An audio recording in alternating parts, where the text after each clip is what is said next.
사람들마다 각자가 참 좋아하는 나팔들이 있습니다.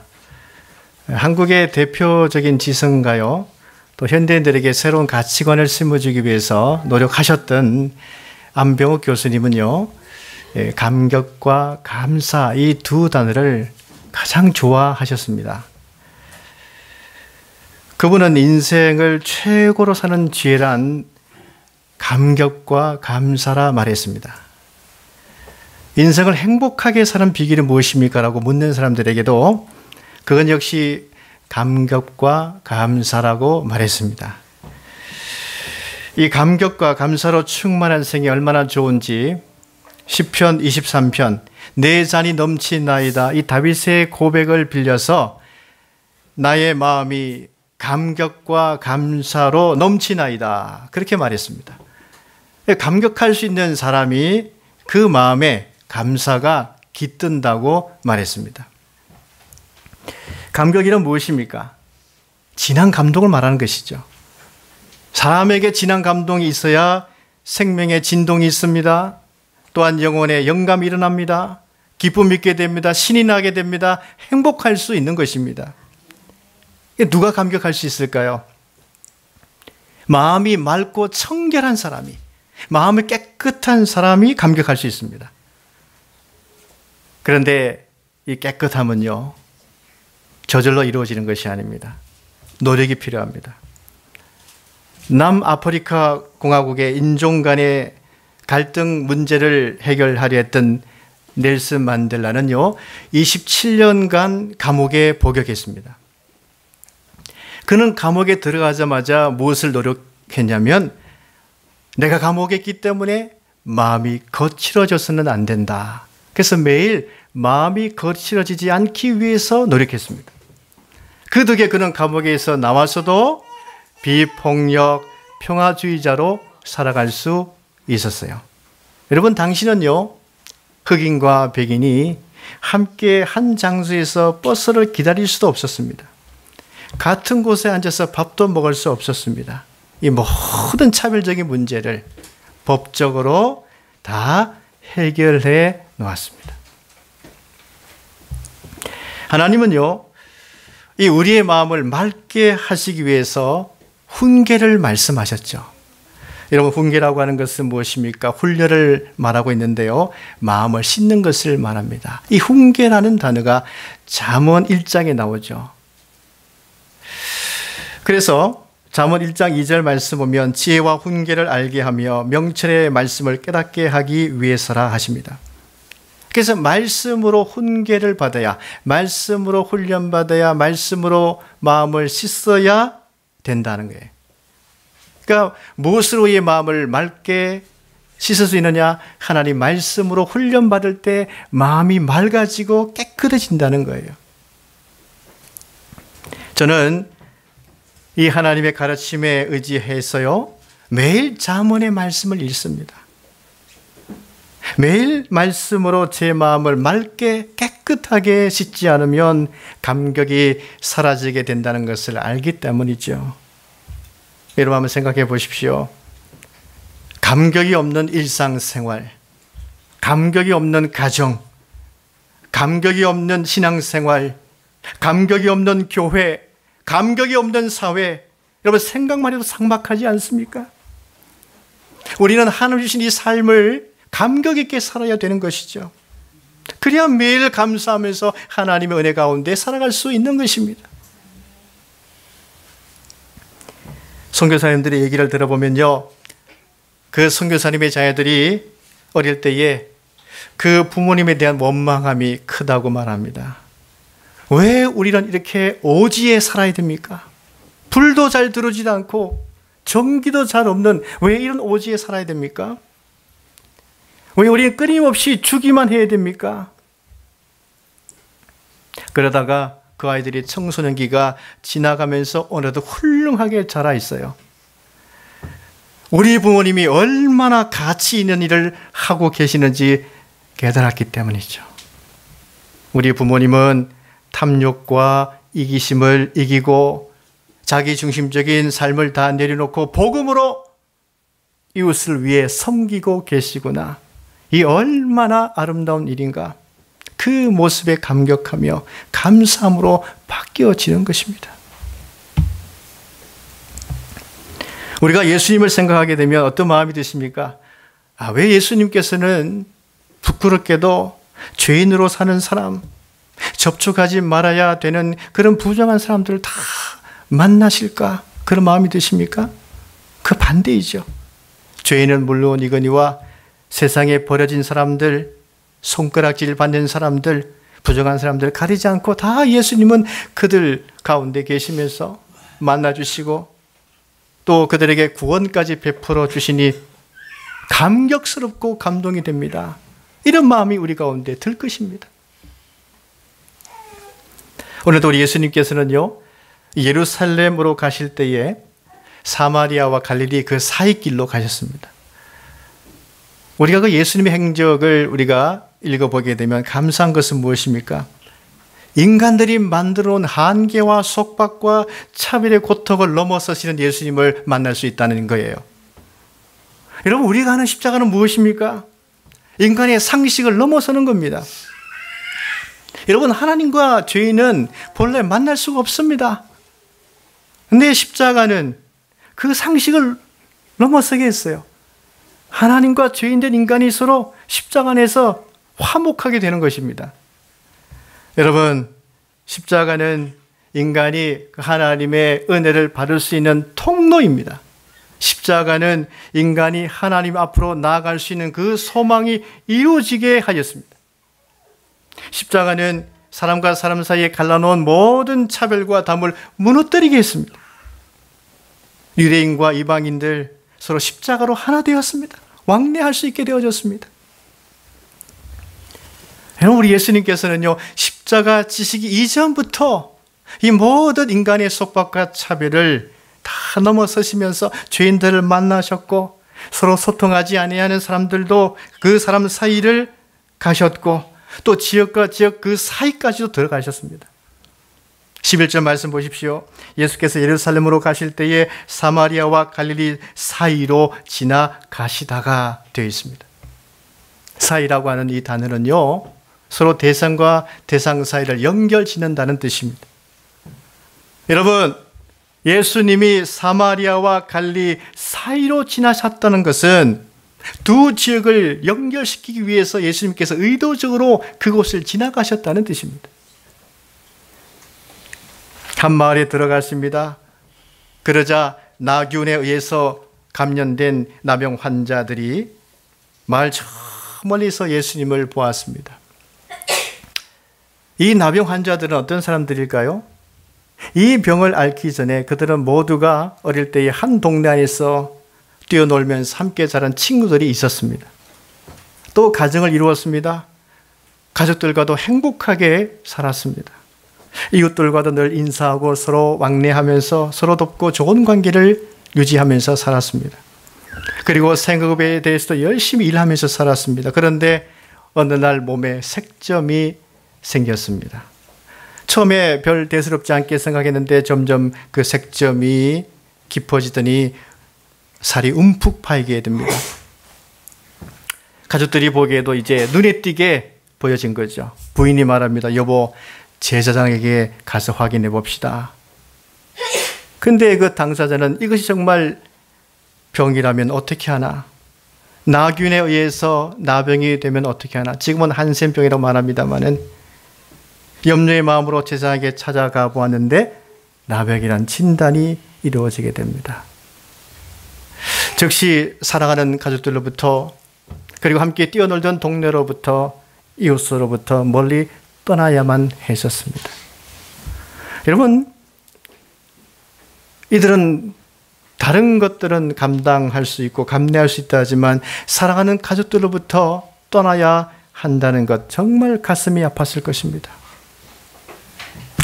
동네를 떠나서 가보니까 거기에 자기와 똑같은 처지의 환자들이 있었습니다. 그리고 함께 지내면서 들어보니까 저마다 다 사연들이 있는 거예요. 그들은 모여서 무엇을 생각했을까요? 언제 나음받아서 가족 품으로 돌아갈 수 있을까?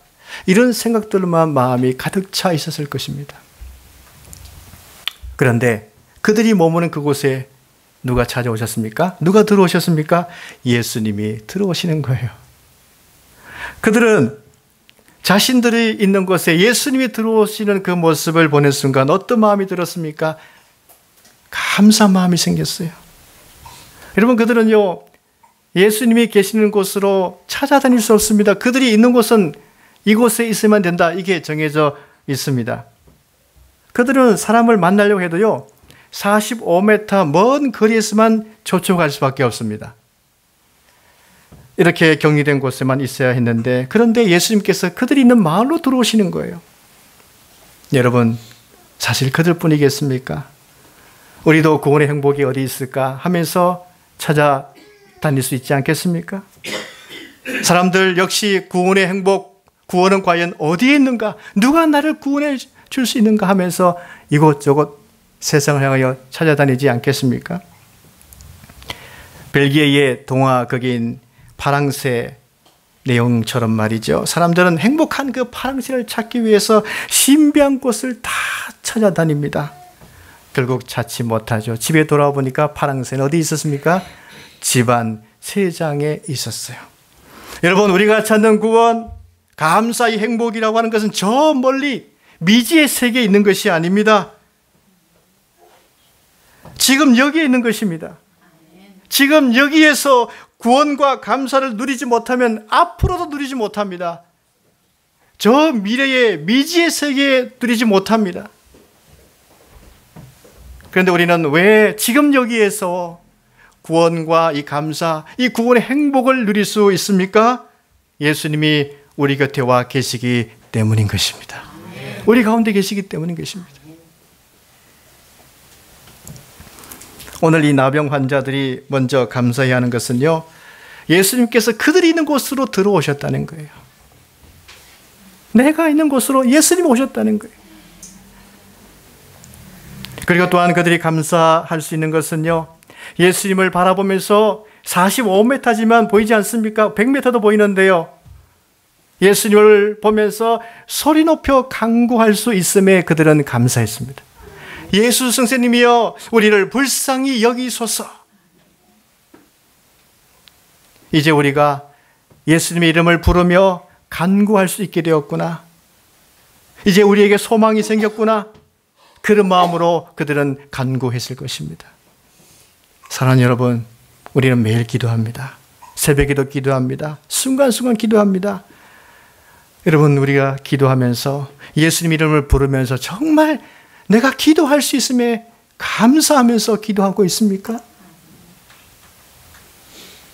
성경 일물 가운데 다윗만큼 기도할 수 있다는 것에 감사한 사람이 있을까요? 다윗 역시 자신의 많은 여러 고통 문제 때문에 하나님께 기도할 수 있다는 것에 얼마나 감사하고 있는지 우리가 시편의 말씀을 보게 되면 알 수 있어요. 시편 103편 말씀 보면 내 영혼아 여호와를 송축하며 그의 모든 은택을 잊지 말지어다. 그가 내 모든 죄악을 사하시며 내 모든 병을 고치시며 내 생명을 파멸해서 속량하시고 인자와 긍휼의 관을 씌우시며 좋은 것으로 내 소원을 만족하게 하사 내 청춘을 독수리같이 새롭게 하시는도다. 저는 이 다윗의 많은 시편들 읽으면서 다윗은 하나님께 구하지 못한 것이 하나도 없었구나. 다윗은 모든 것을 다 하나님께 기도로 간구했구나. 그것을 발견할 수 있었습니다. 다윗은 자신의 죄에 대한 문제, 병의 문제, 생명의 위기에 대한 문제, 자기의 모든 소원에 대한 문제, 또 힘이 약해질 때에도 이 모든 것에 대해서 하나님 아버지께 기도할 수 있다는 것에 감사하면서 그는 적극적으로 하나님께 기도를 드렸습니다. 사랑하는 여러분, 우리가 어떤 문제가 있습니까? 그 순간마다 내가 하나님 아버지께 기도할 수 있다는 것에 감사하시며 기도하시기를 바랍니다. 아무것도 염려하지 말고 오직 모든 일에 기도와 간구로 너희 구할 것을 감사함으로 하나님께 아뢰라. 그리하면 모든 지극하게 뛰어난 하나님이 그리스도 예수의 평강 안에서 너희 마음과 생각을 지키시리라. 오늘 이 나병 환자들은요, 그동안 얼마나 마음에 무거운 짐을 지고 하루하루를 보냈겠습니까? 과연 나의 삶은 앞으로 어떻게 되는 것인가? 그런 두려움으로 팔레스타인의 그 추운 밤을 지섬에서 보냈을 것입니다. 그래서 그들이 예수님을 발견하는 순간 소리 높여 감사하며 우리가 기도할 수 있게 되었다면서 그들은 예수님께 간구하는 것입니다. 여러분, 그들은요, 건강할 때는 느끼지 못했던 간절함이었습니다. 나병 환자는요, 간염으로 이루어집니다. 나균으로. 전에는 내가 건강한 것이 당연한 것으로 여겨졌습니다. 하지만 잃어보니까 하나님의 은혜 때문에 내가 살아왔다는 것을 이제 깨닫게 되었다는 얘기죠. 그래서 예수님을 부르면서 하나님의 은혜를 다시 구하는 겁니다. 여러분, 우리가 누리는 모든 것 당연하게 생각하지 마십시오. 내 건강, 우리 가정, 물질, 직업, 일터, 생명호흡하는 것 당연하게 여기면 안 됩니다. 모든 것이 하나님의 은혜 때문에 주어지는 거예요. 아멘.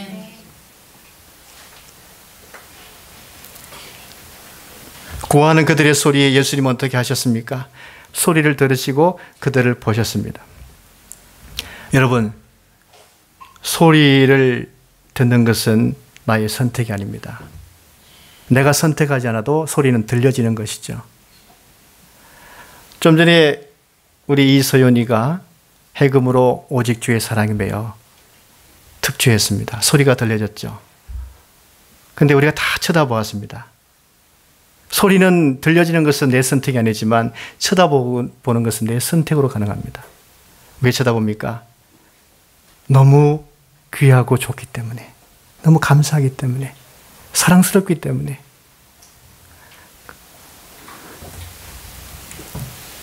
여러분, 긍휼한 마음이 없는 사람들을 보십시오. 아무리 나를 도와달라고 부르짖어도 그 소리가 뇌 귀에 들려도 그 사람을 쳐다보지 않습니다. 긍휼이 없기 때문에.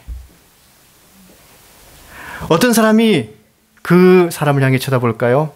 마음에 긍휼함이 있을 때 부르짖는 그 사람을 향하여 쳐다보게 되어 있습니다. 쳐다보는 것은 나의 선택이에요. 예수님은 부르짖는 그 소리를 들으시고 어떻게 하셨습니까? 무엇을 선택하셨습니까? 그들을 보셨다는 거예요. 이미 예수님은 마음속에 긍휼함이 있었다는 거예요. 너무 중요한 일입니다. 쳐다본다는 것은 굉장히 중요한 거예요. 예수님은 그들을 보시고 말씀하시죠. 14절 말씀하시면 가서 제사장들에게 너희 몸을 보이라. 여러분, 이 말씀 속에 무엇을 우리가 발견할 수 있습니까? 예수님 말씀하시되 말씀에 대한 믿음까지도 요구하고 계십니다. 여러분, 그들은 그래서 무엇을 또한 감사해야 되죠? 말씀만 주시는 것이 아니라, 치료만 해 주시려고 하는 것이 아니라 치료 다음에도 하나님을 향한 믿음을 간직한 채 살게 되기를 원하시는구나. 여러분, 믿음은 너무 중요합니다. 믿음이 있기 때문에 이 자리에 나오게 되어졌습니다. 믿음 없으면요, 우리는 흔들리게 되어 있습니다. 살 수 없어요. 믿음이 너무 중요합니다. 여러분, 아무리 우리가 주님 때문에 고침받고 생활이 좋아졌다 해도 내 안에 주님을 향한 그 믿음이 생기지 않으면 어떻게 될까요? 고침받아 건강해졌더라도 주님 은혜 모르고 세상으로 가버리게 됩니다. 그래서 건강해져서 더 좋지 않은 일을 하게 되죠. 또한 주님 때문에 생활이 좋아졌는데도 믿음이 생기지 않으면 어떻게 될까요? 나의 나 된 것이 주님의 은혜이다, 이 사실을 잊어버린 채 세상적으로 살지 않겠습니까? 그러므로 우리 주님은 나를 고쳐주시는 말씀을 하시되 믿음을 주시려 하신 것까지 우리는 감사해야 되는 것입니다.